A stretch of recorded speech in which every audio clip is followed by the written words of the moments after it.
I know you heard me on the radio. Flexing. She loved the sound of my voice, it's the best thing. Daydreaming of the jazz all day. Pick up the phone late night with Larry K. I know you heard me on the radio. Flexing. She loved the sound of my voice, it's the best thing. Daydreaming of the jazz all day. Pick up the phone late night with Larry K.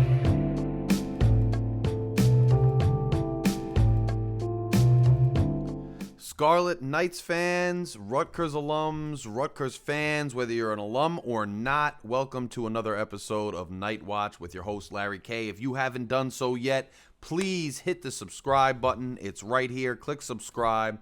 We are trying to get to 500 subscribers. It is a slog, but we are steadily climbing, just like the rebuilding of our football team, and I'm excited about it. So hit that like button. Please hit that subscribe button right here.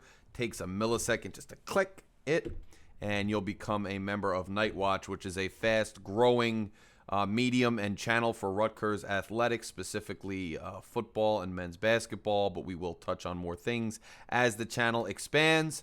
Also have some big news in the works that I'll share with you soon regarding the content that I'm putting out regarding Rutgers athletics. But this particular episode is actually a men's basketball season preview. I've been promising it for a long time, and here we are, and we're going to discuss the season. I'm not going to give a game-by-game prediction, but I'll tell you generally where I think the team will fall, how I think the team will function this year, things of that nature. So if you want to hear some men's basketball discussion and you're getting hyped, a little primer for the season, which starts early next week, you've come to the right place. So we open up with a revived rivalry, taking on the Princeton Tigers, which I believe is technically kind of considered a Rutgers home game, even though it's close. I guess you could say it's kind of in that general area, but I would give it a little bit closer to Princeton. The game is going to take place in Trenton, New Jersey. It's one of two games that are pretty cool. They're New Jersey games in different important cities of New Jersey other than Piscataway. And, Piscataway is kind of a suburb of New Brunswick, so kind of outside of Rutgers' main campus wheelhouse there in New Brunswick. The first of those games is going to take place at the Cure Arena in Trenton, New Jersey. And I'm very excited about the rivalry being reignited.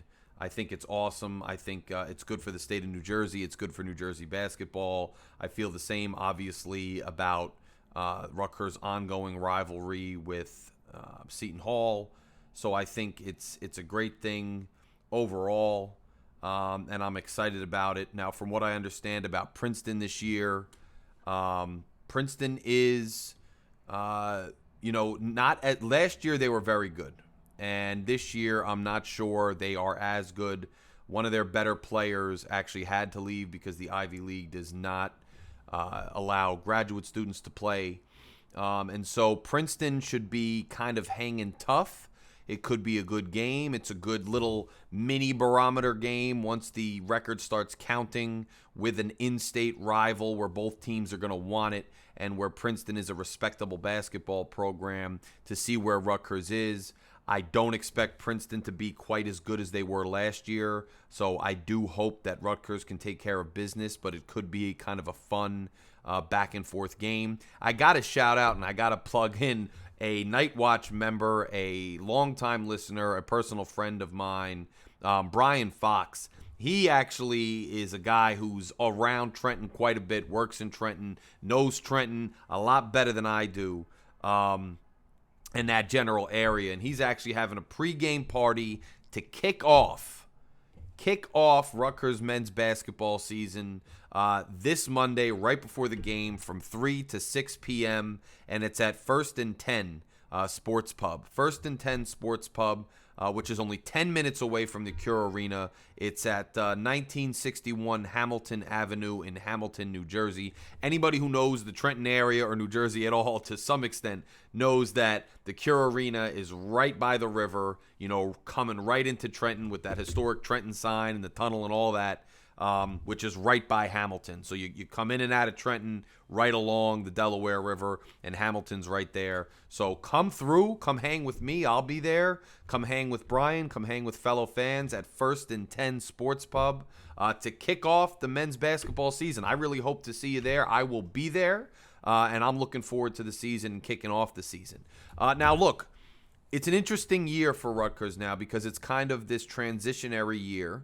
And let's face it, with the modern era of college basketball and college athletics in general, but I think especially you see it a lot with basketball, there's a lot of changeover every year. So almost every year becomes a transitionary year. But I think this is specifically a transitionary year for Rutgers because you're seeing kind of an exodus of guys who were the final exodus, I might say, of older players who were holding it down for Rutgers for quite some time.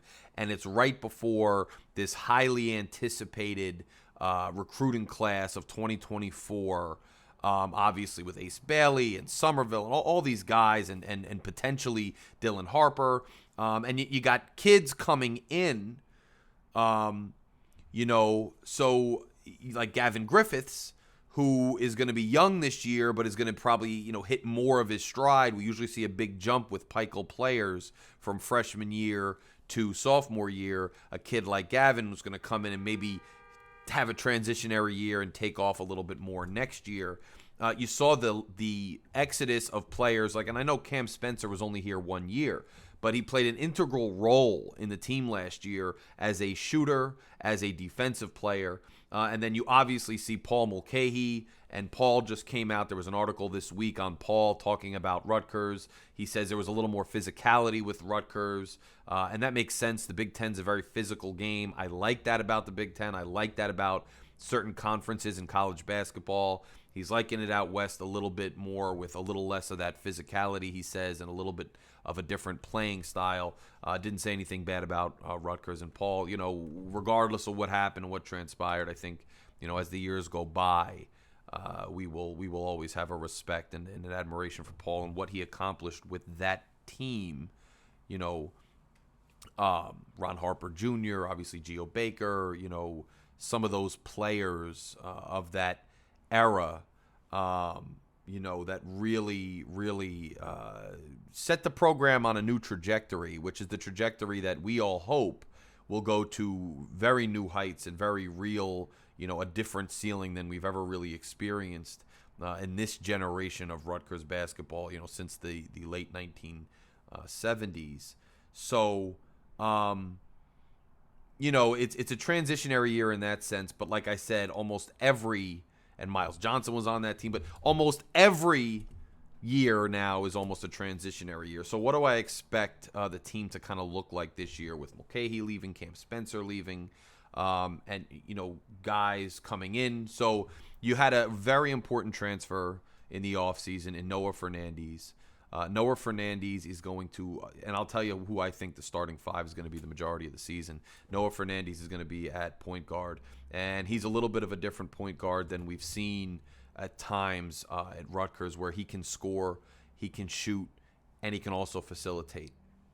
Fernandes, I believe, starts at the point guard position. He's a transfer. He's coming in with a good bit of accomplishment and quite a bit of expectation. So he's going to start at the point guard position. And then you're going to have, Derek Simpson, who really came on the end of last year to the point that, Paul Mulcahy was sitting at certain points and Derek Simpson was coming in and really carrying and giving this a spark to the team, an offensive spark to the team at opportune times. I just talked about how we see a great jump normally in Pikel players from freshman to sophomore year. I expect to see an exceptional jump from Derek Simpson from his freshman to his sophomore year. He's going to be, I believe, the starting guard, shooting guard for the majority of the season, and he's going to be creating a ton of things. If you have a facilitator like Fernandes, who can also be a scoring threat, along with a Simpson, and they can both get their hands on the ball, coming up the court, and both can facilitate. Hopefully, both can penetrate, creating opportunities on the outside. It could bode well for the team. But who's going to be on the outside, right? Because there's no more Ron Harper Jr. There's no more Cam Spencer. Who's going to be sinking those outside shots? Well, I'll tell you right now, Gavin Griffiths, I don't see how he's not a starter, and I don't see how he's not starting at the 3 spot. He's a heck of a shooter by all accounts. By all accounts, he's going to be an instant impact player. Will he be the finished product that we want to see? Will he be as dominant as we think he can be in the next few years as a freshman? Probably not. That's not how freshmen generally work. But he and Peichel said it himself in an offseason interview. That might have been with Aaron Brightman, I'm not sure. But he said it himself in an offseason interview, following the trip overseas.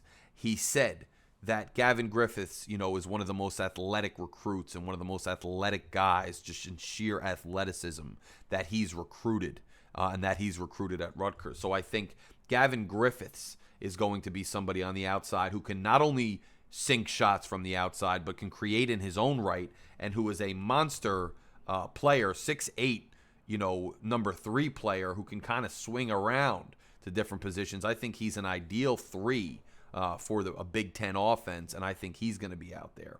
But don't sleep on Antonio Chol either, a 6'9" forward for Rutgers who, we didn't necessarily see a ton of, and we didn't necessarily think as much about when he was a young player. But Antonio Chol, by reports coming out, is a very good shooter. And not only a very good shooter, but a tall shooter at 6'9". And he's somebody, I think, who we can see at the 4 if we want to stretch the court a little bit and stretch defenses. Or we can see him at the 3 coming in for Griffiths. And I wouldn't be surprised, even though he's not getting a ton of talk right now necessarily, if Antonio Chol makes an impact on this team and is able to sink shots and hit shots for this team. And when you have guards that can penetrate and create and guys in the perimeter that can sink shots, good things can happen. Now you couple that with, and I'm not sure, he's made great strides in his recovery by all accounts. He's pretty much ready to go by all accounts, but I'm not sure if Rutgers is not going to still be a little bit careful with easing him back in. But Mawot Mag, who really, you saw last season, after that win at MSG against Michigan State, and that was really, I think, Paul Mulcahy's last really great, really good, dominant, take control of the game performance by Paul Mulcahy at Rutgers. But you saw after Mawot went down early in that game and he was lost for the season, the Scarlet Knights changed as a team because, this wasn't the team of the previous few years where you had dominant players and superstars like Ron Harper Jr., Gio, and those guys. You needed a team effort and you needed glue on that team to make it function. And I think the loss of Mawot Mag really hurt us last year. Mawot Mag, I think, is going to play that 4 spot, and he is a force in terms of physicality, in terms of effort, in terms of rebounding and defensive prowess. I think he's a heck of a player all around, especially in this conference. And Mawot Mag coming back and being that dominant presence on the boards on defense. And don't forget, his offense was coming along quite well, including his shot. So I expect to see Mag at that 4 spot at some point during the season and getting the bulk of the starts there. And then obviously you have Big Cliff. Cliff had opportunities to potentially get drafted, potentially on maybe a 2-way contract or something of that nature. He was willing to forego that opportunity and put it off, postpone it for one more year to come back to Rutgers. He wants to develop a bit more. He wants to win and give it another go with Pike. He made that clear. And one of his goals, Cliff is an absolutely excellent young man. The story of him donating some of his NIL money to an organization here in Newark is well known, as well as other charitable causes he's done. And one of the things Cliff wants to accomplish this year is graduating with a Rutgers degree. and that's a huge step for him and a great accomplishment, and that obviously makes him a loyal son for good and one of us fellow alums. So that's great, and we'd like to see that. So my starting five for the bulk of the year is going to be Noah Fernandes, Derek Simpson, Gavin Griffiths, Mawat Mag, and Cliff Omoruyi. But I don't know that the season's going to start that way because I haven't mentioned Andre Hyatt yet. And Andre Hyatt, he's had moments where he's come off the bench as a sixth man, or where he's kind of had to take the reins and drain a shot at an opportune time to really make an impact on a game, and he's come through. Now, Andre Hyatt has had some ups and downs, I think, as a player for us. But he's long been, a legitimately impactful role player. And I think this is the year where we see Hyatt take a much more active role, play a good amount of minutes, and really make a considerable impact on the team. And I think it's gonna be something we'll see early and often, especially as they ease Mawat Mag back into it. But I think Andre Hyatt's shots are going to be more consistent. I think his defensive intensity is going to be something to be reckoned with. And I think you're going to see a heck of a lot of him early in the season as Mag eases back. But you're going to continue to see a bunch of him as things continue to go on. And so I think it's going to be, those guys are all going to contribute in general. And I think it's gonna be a very different team, but I think it's a team that is gonna matter. And then obviously, we have Austin Williams, who transferred in, and we have some of those transfers who I think can help us as well. Now, how is the team going to function? What is this team going to look like? In previous years, what we've seen is a very defensive-heavy team, relied on slowing other teams down, but also at times turning up the defensive intensity and running the floor. And when they ran the floor, things have gone well for them, many times. But then sometimes when we had to run a half-court offense, it didn't look as good. Sometimes we looked a little bit lost, and our athleticism wasn't always there in terms of, especially on offense, hitting shots, sinking shots, constantly creating. And don't forget, by the way, not only did we get the transfers, but Oscar Palmquist, who entered the transfer portal, came back. And if you followed Oscar's career, you'll see, and this, that Oscar has made strides, especially last year. And I expect Palmquist to be able to come in and make an impact when needed here and there as well. His defense has improved. I don't know that it'll ever be elite, but his defense has improved, and his offense really can be something when he's sinking shots and he's on. And I think we finally saw him do what we always knew he could do, what he was capable of last year, where he was sinking those beautiful stroke lefty shots. I think we saw what he could do, and that's nice to see. I expect, and this goes to my point about what do I expect this team to be. Is it that defensive team? Is it that slower team? Is it the relying on defense because they're struggling team? What kind of team are we going to see this year? And I think we're going to see a fresh team with a lot of depth, a lot of guys who are lunch pail guys who can come in and take, keep fresh legs going into the game and can keep the team moving fast. And I think this particular team, this may be the most fast-paced, run-the-floor, high-intensity scoring teams that we've seen in the Steve Peichel era.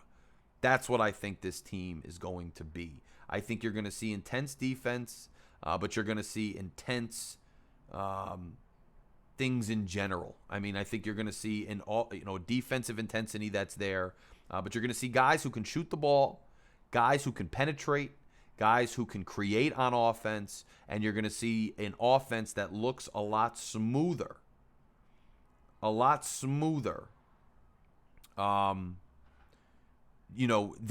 we're used to seeing. So, I think we're going to see something different. Now, what does that mean in terms of the results this year? I think it's the type of team that can have and will have a respectable season. And we're looking if they can. It's going to depend a lot, I think, on how they do, like it does mostly years. It's going to depend a lot on how Rutgers does in their out-of-conference schedule early in the year. Can they come close to running the table? Can they take down teams they should beat? Can they swing and take down the formidable adversaries on that out-of-conference schedule? And that's going to mean a lot to the overall way the season goes, because I predict, and this has been the case, since Rutgers has been pretty good in men's basketball the last few years, there's a lot of parity in the Big Ten. And it's also basketball, it's not football, and on any given night, any team could beat anybody else, especially these road environments in the Big Ten. And I see Rutgers being one of those, right around 500 in the Big Ten again this year. Right around that 10-10 mark. Right around that 11-9 mark. That 12-8 would be a good record in conference. And obviously 8-12 would be a rough record in the conference. I expect them to be right around 500. And if they can play the type of game they want to play, and guys like Simpson make strides, guys like Fernandes contribute the way we think they can, guys like Williams can do some damage, Griffiths comes in and makes an immediate impact, even if it's not that ceiling that we know he can get to eventually, but makes a good impact. And if Cliff can be the dominant big man at this point in his career, a dominant senior big man who defensively and on the boards, along with a guy like Mag, can bring that physicality and that rebounding ability and that presence down low to the team, you could see Rutgers achieve more than that. Do I think this is a tournament team? Yes, it's a tournament team. But in order to be a tournament team and to realize that goal, Rutgers has to play up to its potential, right? If any one of these guys does not get up to their respective potential, I think it makes it a little more difficult and it puts us a little more on the bubble. These guys live up to their potential individually and respectively. I think we're a tournament team. And that means that guys like Cliff are superstars in the conference, right? That means that guys like Fernandes are leaders and solid players and starting guys eating up a ton of minutes. Guys like Simpson, a guy like Simpson is a creator, a dynamic offensive player who also can get back on defense. Guy like Gavin Griffiths comes in and is automatically one of the better shooters on the team. A guy like Troll comes in and hits shots when needed. Same with Oscar. And when they come in, they're not defensive liabilities. If you get these players to play up to their respective potentials, doesn't mean everybody's playing like a star, right? Gavin Griffiths is a freshman, but if he can contribute to what we expect and need him to do as a freshman, and guys like Cliff and Noah are playing at a very high level because they're much older players, more developed players, then we're a tournament team. And it all starts against Princeton in Trenton, our state's capital, this coming Monday. So they follow up the Monday 7 o'clock game against Princeton with a home opener. Well, I guess it's a home opener officially, in Piscataway at Jersey Mike's, the Rack, whatever you want to call it. I think it's kind of both now. Endearingly, it's Jersey Mike's and it's still the Rack to most of us. But home opener Friday, November 10th. Boston University comes to Rutgers. I think that's a game Rutgers needs to win. We know that. You can't have any hiccups like 2 seasons ago. Win that game. Unfortunately, I have a wedding that night. I can't be at that home opener, which kind of sucks. But, hey, weddings are always fun, and it's a close family friend, so I'll have to be there. But I will be at the Princeton game in Trenton. Then Sunday, November 12th, Rutgers takes on Bryant, another game they've got to have. That game is again at home.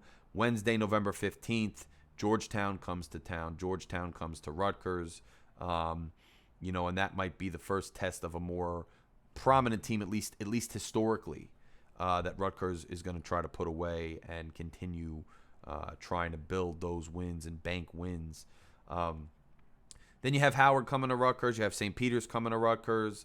I'm sure they're both going to play him hard, especially St. Peter's. They're going to play him hard. There's reasons for that. We're all aware of the in-state thing. They're going to play him hard, and we're going to have to. Those are home games. Big Ten first game is against Illinois, who's becoming quite, in my opinion, a basketball rival with us, even though you could say that about quite a few teams in the Big Ten. Illinois comes with the start of December, comes the start of the Big Ten schedule, December 2nd, a 4 p.m. game.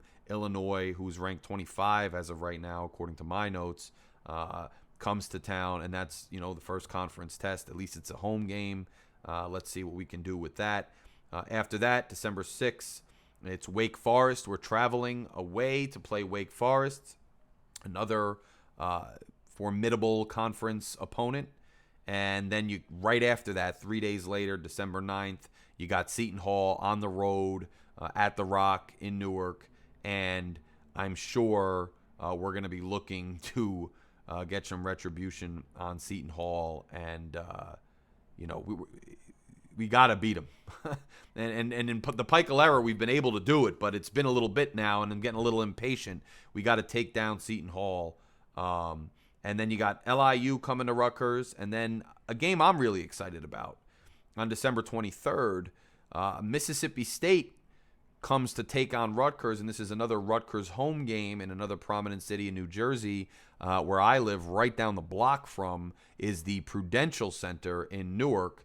I am very excited about that game. I'm going to make it into a little Christmas celebration. So if you're in town for that Mississippi State game against Rutgers, obviously against Rutgers, the Mississippi State game at the Rock on December 23rd, give me a shout, come through, say hi. I will definitely be in the building at the Rock. I think it's a cool opportunity. It's a cool gesture that Rutgers is doing, playing at another major arena inside New Jersey, making it a home game. They play one game in Trenton, one game in Newark. I think it's a very cool thing. Then you have Stonehill at Rutgers, and then we start hitting the Big Ten gauntlet, man. So of those out-of-conference games, you have a lot of games you should win. You should bank some wins. You should do it convincingly. And then you have teams that I think Rutgers is not only capable of beating, but probably should be matching up well against and beating, but are going to pose more of a challenge as they always do.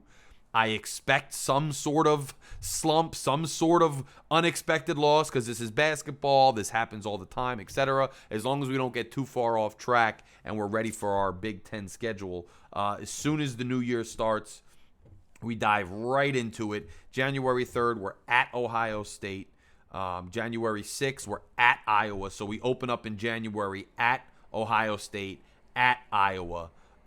So starting off the new year right in that gauntlet. And those are really the first two Big Ten games subsequent to the Illinois game, which is at home, and they're on the road, and they're in the new year. So we're going to get a little preview of the Big Ten against Illinois at home. You'd like to try to bank a win early because it's at home, because then you got two games on the road to open up the bulk of the Big Ten schedule in 2024. We come home to play Indiana, those Hoosiers that we just love, on January 9th. And that's kind of a slate. The 3rd, the 6th, the 9th. Early January is going to be very meaningful for this team. What kind of start do we get off on? And you only have one home game in early January, but you start off the Big Ten schedule with 2 at home and 2 away. How do you handle those? I know Illinois is right in the middle of your out-of-conference schedule, and then you got the 2 on the road to open up January. How do we do? Do we come away from that at 500? Do we come away from that better than 500? That's going to go a long way in deciding, the trajectory of the season, I think, especially if we have a lot of wins or we have a lot of losses. So then we go on the road after a brief reprieve with the Hoosiers at home. We go on the road January 14th to take on number 4, Michigan State. We've played them well over and over in the past, but they're looking good this year. Let's see what we do. Then we're home for Nebraska, on the road again, this time back at Illinois. And then we have 2 home games to finish off January. Purdue comes to town, currently ranked number 3. We know how it usually goes with us in Purdue. And then Penn State comes to town. Then we're on the road against Michigan. We're on the road against Maryland to open up February. Very quick, the 3rd and the 6th. And then the 10th, Wisconsin comes to town. The 15th, the day after Valentine's Day. Thank God, not on Valentine's Day. I think we had that last year. It's just, a lot easier when it's not on Valentine's Day. Northwestern comes to town, and then we travel to Minnesota.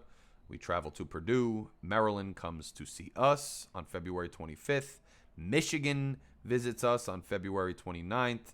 We travel on March 3rd to see Nebraska. March 7th, we travel to Wisconsin, and we finish the schedule on March 10th, right before March Madness, with Ohio State visiting us. So you see Illinois twice. You see Maryland twice. You got home and homes with them. You see Ohio State twice. You see Purdue twice with a home and home. It's kind of, and you never really know how these things look, right? We could talk all we want about how we think it looks, the schedule, before the season starts, but you never really know. Michigan State, we only get on the road. That hurts a little bit. But you don't really know until the season starts how everybody's going to be. As of now, it looks like, we drew a kind of on par normal Big Ten schedule, right? There's teams that we're playing there that we can beat.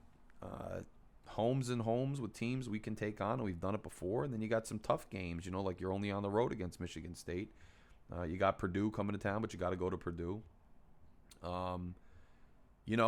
Wisconsin, Michigan, I believe those are the teams that we really see twice.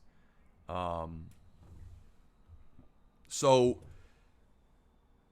it's a regular Big Ten slate. I don't think there's anything particularly terrible or particularly advantageous about the schedule. I think that these road stretches that we're going to go on, we're going to see what kind of home and away team we are, right? Because a couple of years ago, we almost couldn't be beaten at home. So anytime we had a home stand, we felt good about ourselves. And we had to go on the road, it was more challenging, right? But last year, we stumbled a little bit more at home, and we had some victories on the road and at neutral sites. So I think it's going to, a long way in determining our – it just looks like a 500 type season somewhere around there. So a long way in determining our tournament hopes is how well we play in the out-of-conference schedule. Can we get an early win in the midst of that out-of-conference schedule with the home game against Illinois? Can we steal a couple wins on some of these road trips? Because it looks like, there's just times where we're on road trips, 2 games in a row, in hostile environments, and then we might have a brief reprieve at home, and then we're back on the road. How do we do in early January? How does that trajectory set off for us in early 2024? In the bulk of that February schedule, when we have to travel on the 22nd to Purdue, how do we do? How do we handle that? In January, we have to travel to Michigan State. How does that turn out? Do we take care of business against Nebraska at home? Can we take care of business against Penn State at home? You would hope so, obviously. But can we take care of business against teams at home? And protect our home court, win our out-of-conference games, and look, maybe just drop 2 max.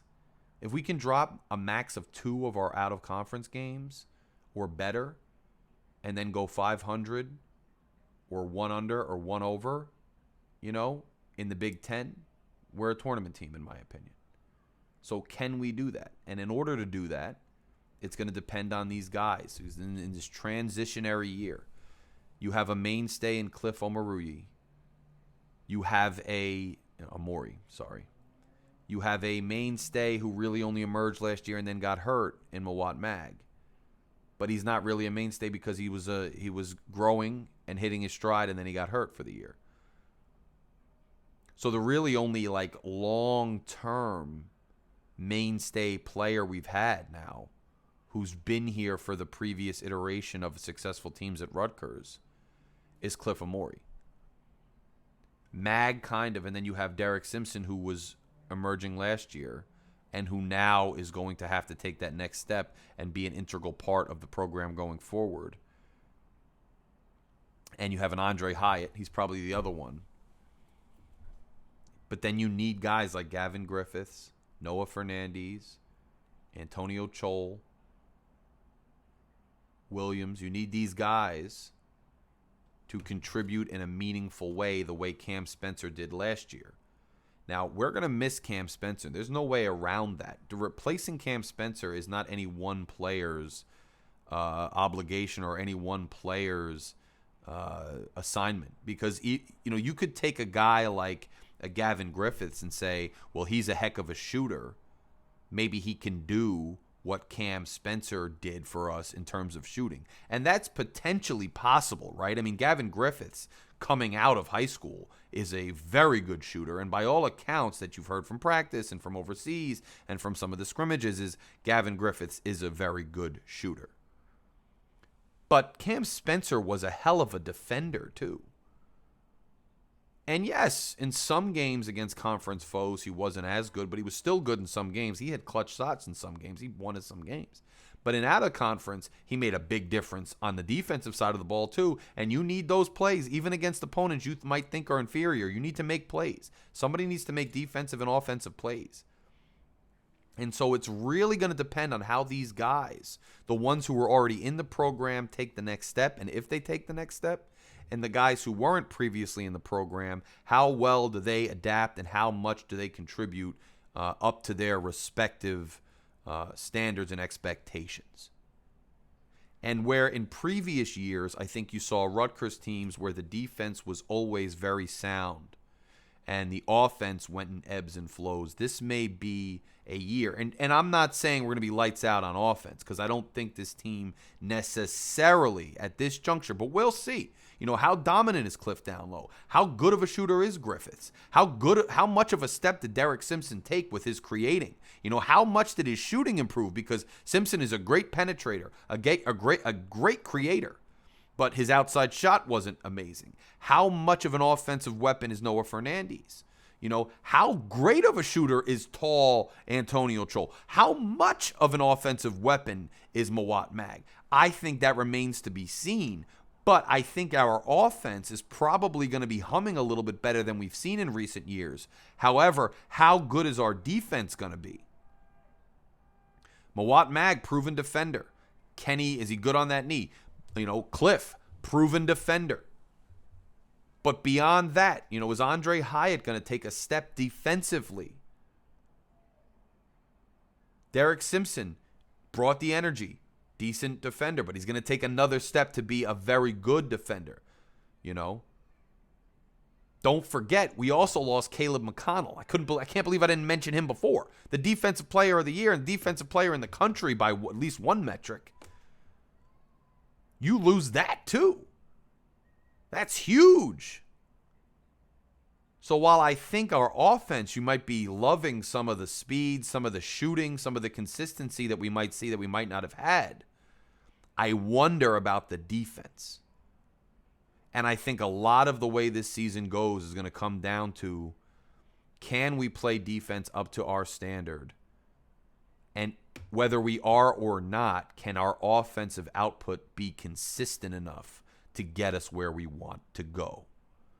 I think that has a lot to do with where this team ends up. And that's also why I still think this team is a middling Big Ten 500 team.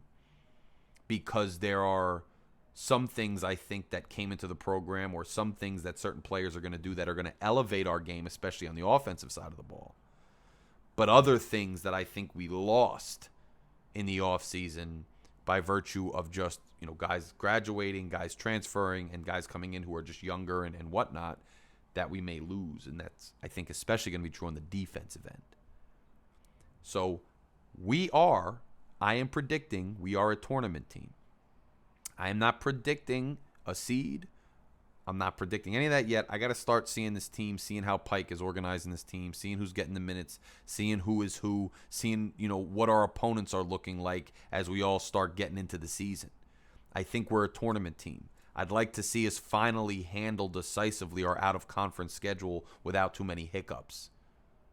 And then I'd like to see us go into the Big Ten slate confident, prepared, and with a solid basis of wins already in the bank, and let the chips fall where they may, depending upon how strong of a conference the Big Ten is this year. But I do expect there's enough talent on this team. I have faith in the coaching staff of this team. I have faith that the coaching staff adjusts how they play the game to fit the roster. They've done it. We've seen it every time since Peichel's been here. So I am expecting this to be a tournament team. To what level, we'll see. But that's the expectation for me. Now, if we just miss it, sky's not falling, it happens. If we just get in, awesome. But I think we should be a tournament team. Let's see how things go. But that concludes the basketball preview. Sorry I was rambling a little bit and whatnot. It's been a while since I've followed the basketball team, and look at all the stuff that's going on. I'm doing so many things, and there's so much going on still with football. So I have a football video, too, talking about Ohio State and that season. It's been a lot of fun. But I'm very excited for the basketball season. This did start out as a exclusively basketball channel. I'm looking forward to the highs and lows, the ups and downs of this season with you guys. I will be doing some live shows. We'll be doing some other things. And like I said, I've got some big news on the horizon. So stay tuned. If you still haven't done so, but you've made it all the way this far watching me, listening to me talk Rutgers, can you do me one quick favor and just click right there, click subscribe right here. Just click it very quickly. Join Night Watch. We got to get to 500 subscribers. It's going to open the door to a lot more things that I can do on this channel, a lot more content. And look, if you're around on Monday, if you can grab tickets or you already grabbed tickets, come down to the Trenton area, come down to Hamilton. We got the pregame party at 1st and 10, 1961 Hamilton Avenue in Hamilton. It's only 10 minutes from the Cure Arena. Come hang with me and the Blue Lot crew and some of us guys over there.